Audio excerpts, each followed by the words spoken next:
வணக்கம் மக்களே, welcome to ஈஸ்வரா சரடன். உங்கள் தங்கராஜ். இந்த வீடியோவில் பார்க்க போகிறது ஓதிமலை முருகன் கோயில். இந்த கோயில் எங்கே அமைந்துள்ளது, இந்த கோயிலோட சிறப்புகள் என்ன, வரலாற்று நம்ம பதிவில் பார்க்க போகிறோம். அதுக்கு மட்டும் நம்ம சேனல் ஃபஸ்ட் டைம் பார்க்குறீங்கன்னா நம்ம சேனல் சப்ஸ்கிரைப் பண்ணி பக்கத்தில் பெல் டைம் கொடுத்து ஆள் கொடுத்துங்க. அப்போ தான் போகிற அடுத்தடுத்த வீடியோ உங்களுக்கு நோட்டிஃபிகேஷன் வரும். வீடியோ ஸ்கிப் பண்ணால் முழுமையாக பாருங்கள். வாங்க வீடியோக்குள்ள போகலாம். இந்த மலைக்கோயில் அமைந்துள்ள இடம் கோவை மாவட்டம் அன்னூர் அடுத்து இரும்பரிலிருந்து சுமார் 4 கிலோமீட்டர் தொலைவில் அமைந்துள்ளதுங்க. இந்த கோயிலுக்கு வர்றதுக்கு கோவை மற்றும் திருப்பூர்லேருந்து சுமார் 48 கிலோமீட்டர் தொலைவிலும், புளியம்பட்டிலிருந்து சுமார் 10 கிலோமீட்டர் தொலைவில் அமைந்துள்ளதுங்க இந்த கோயில். இந்த கோயிலுக்கு பஸ் வசதி உள்ளதுங்க. அதுபோக உங்கள் சொந்த வாகனம் மூலமும் வரலாம். மலை அடிவாரத்தில் பார்க்கிங் வசதி உள்ளதுங்க. தமிழ்நாட்டில் அமைந்துள்ள முருகன் மலைக்கோயிலே மிக உயரமான மலைக்கோயில் இதுவாகுங்க. இந்த மலையின் உயரம் சுமார் 3000 அடி உள்ளதுங்க. இந்த மலை மேலே போகிறதுக்கு படிக்கட்டு வழியாக தான் போகணும். ரோடு வசதி இல்லைங்க. சுமார் 1800 படிகளை கடந்து சென்றால் மலை மேல் 5 முகங்கள் 8 கரங்களுடன் காட்சியளித்து வரும் பக்தர்களுக்கு அருள் பாலிக்கிறாங்க முருகப்பெருமான். இந்த கோயில் எல்லா நாட்களும் திறந்திருக்காதுங்க. திங்கள், செவ்வாய், வெள்ளி என்று வாரத்தில் 3 நாட்கள் மட்டுமே திறந்திருக்குங்க. அதுபோக விசேஷ நாட்களான சஷ்டி, கிருத்திகை, அமாவாசை நாட்கள் திறந்திருக்குங்க இந்த கோயில்.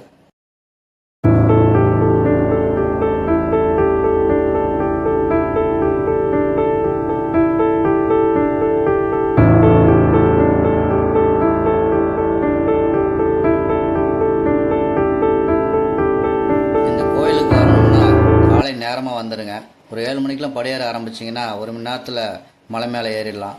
மலை ஏறதுக்கு முன்னாடி ஒரு பாட்டில் தண்ணி எடுத்துங்க, அது உங்களுக்கு தேவைப்படும். அது மட்டும் இல்லாமல் அடிவாரத்தில் விநாயகர் கோயிலில் மூங்கல் தடி உள்ளதுங்க. உங்களுக்கு வேணும்னா அதை எடுத்துக்கலாம்.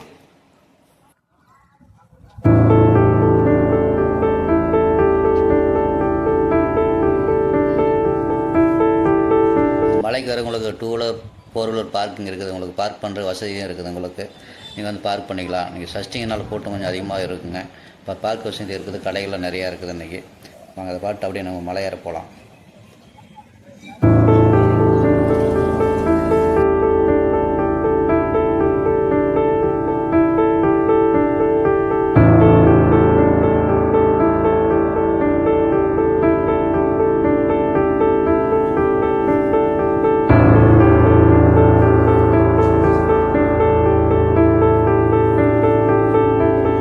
படியாருக்கு முன்னாடி கீழே விநாயகர் இருக்கார். அவர் வணங்கிட்டு அப்படி படியார ஆரம்பிக்கலாம் வாங்க.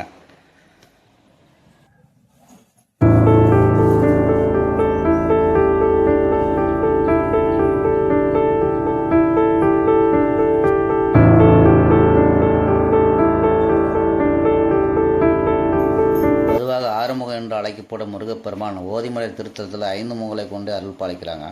இது இந்த திருத்தலத்தின் முக்கிய சிறப்பு அம்சமாகுங்க. இந்த கோயிலோட தலவரலாறு பார்க்கலாங்க. படைக்கும் தொழில் செய்து வந்த பிரம்மதேவனுக்கு உயிரின் உருவாக்கத்திற்கு மூலமான இருக்கும் பிரணத்தின் பொருள் தெரியவல்னு சொல்லப்படுதுங்க. இதனால் அவரை முருகப்பெருமான் சிறையில் அடைத்தார். அதோடு பிரம்மன் செய்த வந்த படைப்பு தொழில் தானே மேற்கொண்டார். அப்படி அவர் தனது படைப்பு தொழிலை செய்வதற்காக தேர்வு செய்த இடமே இந்த ஓதிமலை என்று தலவரலாறு சொல்லப்படுதுங்க.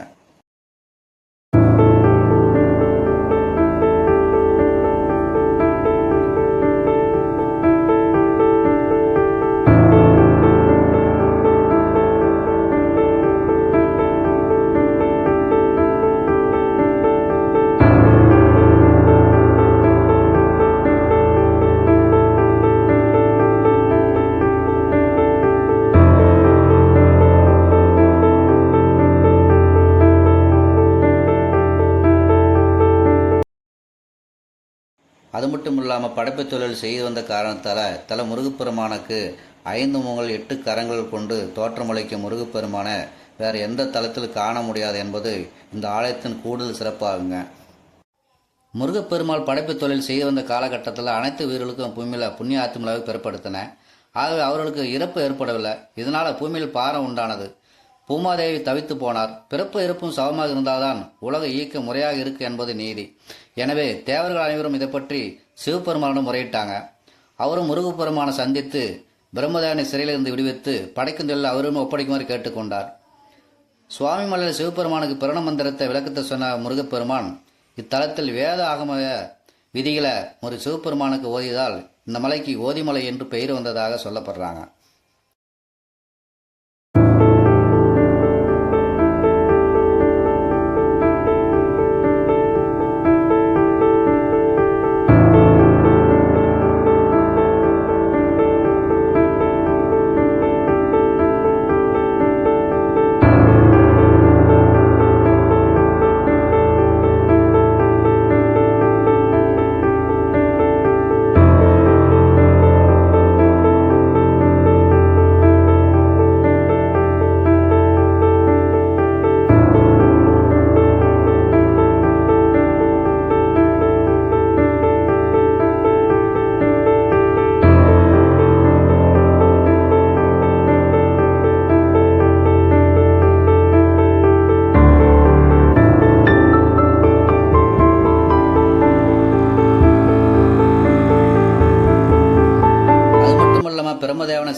இரும்பறை என்று அழைக்கப்பட்டதுங்க.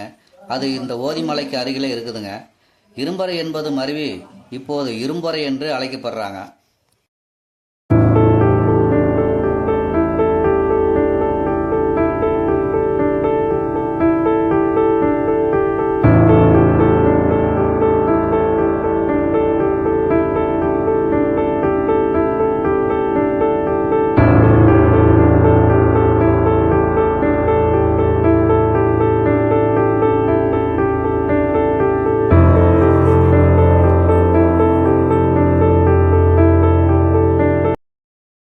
இந்த மலைக்கோயிலுக்கு இன்னொரு வரலாறு சொல்லப்படுறாங்க.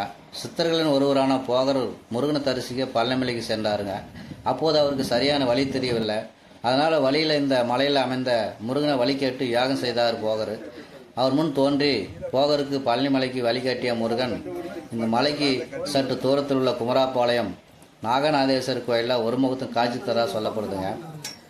ஆறுமுகங்களுடன் உள்ள முருகப்பெருமான் போகருக்கு வழிகாட்டி ஒரு முகத்துடன் சென்றதால் ஓதிமலையில் 5 முகங்களுடன் 8 கரங்களும் காட்சி தருகிறார் என்று சொல்லப்படுதுங்க.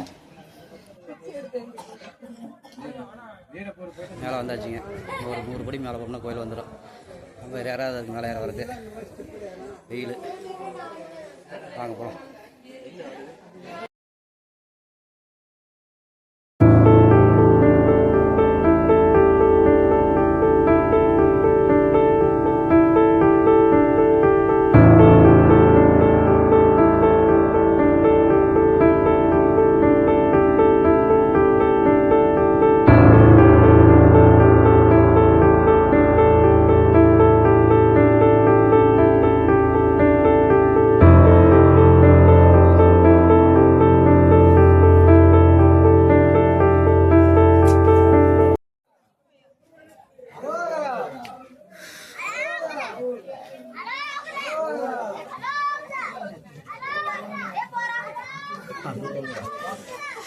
நம்ம இப்போ கோயிலுக்கு மேலே வந்தாச்சுங்க. 3000 அடி உயரத்தில் நம்ம மேலே இருக்கோம்.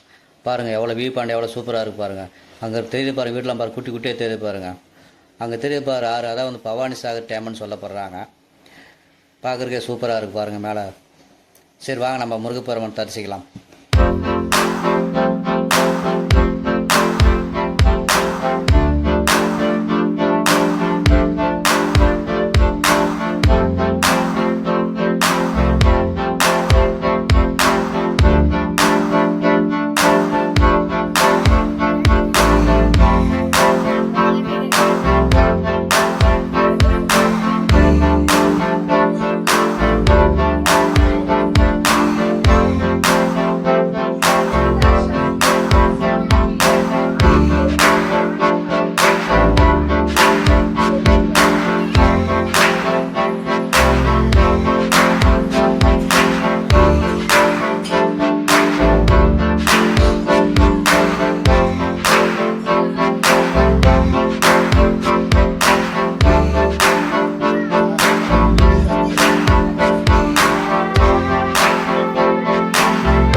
மக்கள் எந்த சுபகாரியங்கள் செய்வதாக இருந்தாலும் புதுசாக தொழில் தொடங்க இங்கே உள்ள முருகப்பெருமான பூ போட்டு கேட்டு இவர் உத்தரவு கொடுத்த பின்பு அந்த நல்ல காரியங்களை செய்வதார்கள் என்று சொல்லப்படுதுங்க.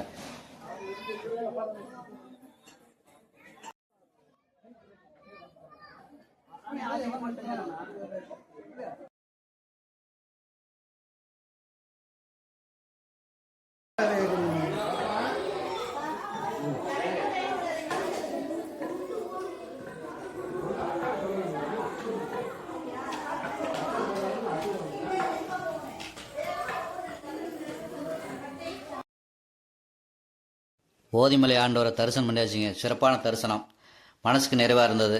நண்பர்களே, இந்த வீடியோ உங்களுக்கு பிடிச்சினாக்க லைக் பண்ணுங்கள், கமெண்ட் பண்ணுங்கள், உங்கள் நண்பர்கள் ஃபேமிலி நண்பர்களுக்கு இந்த வீடியோ ஷேர் பண்ணுங்கள். ஒரு பயனுள்ள தகவலாக இருக்கும். மீண்டும் ஒரு நல்ல பதிவுகளை சந்திப்போம். நன்றி. தேங்க்யூ ஃபார் வாட்சிங்.